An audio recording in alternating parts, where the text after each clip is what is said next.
sown into me as a seed. My wife said, no, this one. I even told him. He said, sir, we are going to sow this to you, and you have no right to refuse this, because you just preach this thing to us now, and you have to be a doer of the word.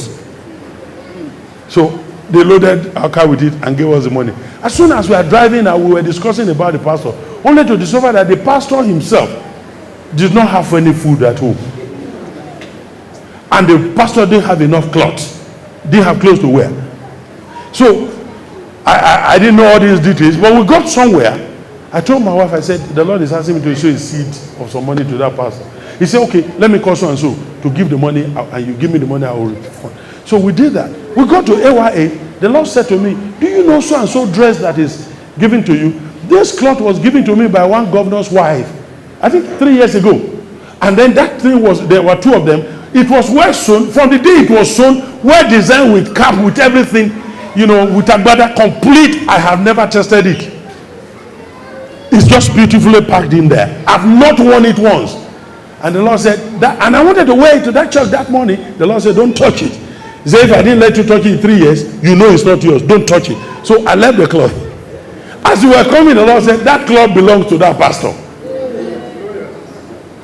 So when we got home, I pulled it out. I showed my wife. I said, this. He said, what? You have such a beautiful cloth. I've never seen you one. I said, I've never even opened it to know how well, beautifully designed it was, except today. Then she took it with her driver straight and went to give it to that pastor. Because when God was giving it, he never had in mind that I was going to use it. He already had another child. That's the way kingdom citizens relate. You know that whatever you have belongs to the king. And whoever the king wants to donate that to, you are willing to go there. Why are you holding everything as if you want to die with it? Is anybody in church? I need to pick a few things, then we can quickly close. Now, the kingdom is about the kingdom citizen and with kingdom responsibilities. I want you to realize that the seat of government as it rules in you, in the life of individual believer, operated by the Holy Spirit. The kingdom operates in the finished work of the king, and the feast is ready, is for us to come into it. Now, the kingdom has a present day reality, and therefore, it is your job to know how to operate it. And here is where I'm going to cap it up. I said it yesterday, and let me try to pick it up again. The kingdom of God operates by principle. Everybody say principles. Everybody say principle.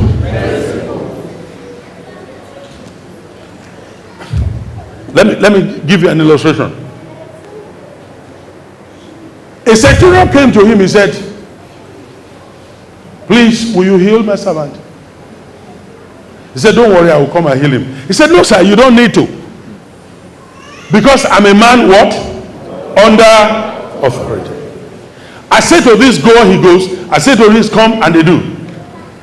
Because I'm a man under authority, and I know what it means for people to carry out my instruction, you don't need to come under my rule. Speak the word, and the forces of nature will respond to you.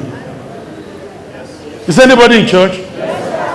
There is a principle there. Once you submit yourself to the authority of the Holy Spirit, to the authority of God's word, as a citizen of the kingdom, even the devil cannot withstand you anywhere. Whatever you speak, the authority of your word cannot be withstood by any demon. Because you are a man.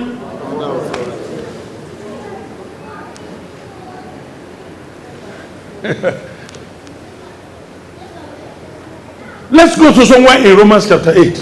Very quickly, Romans chapter 8. You can get it to me, give it to me if you have it there.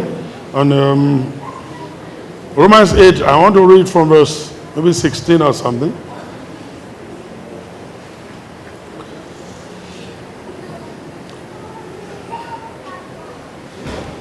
Romans 8, let's see if maybe from verse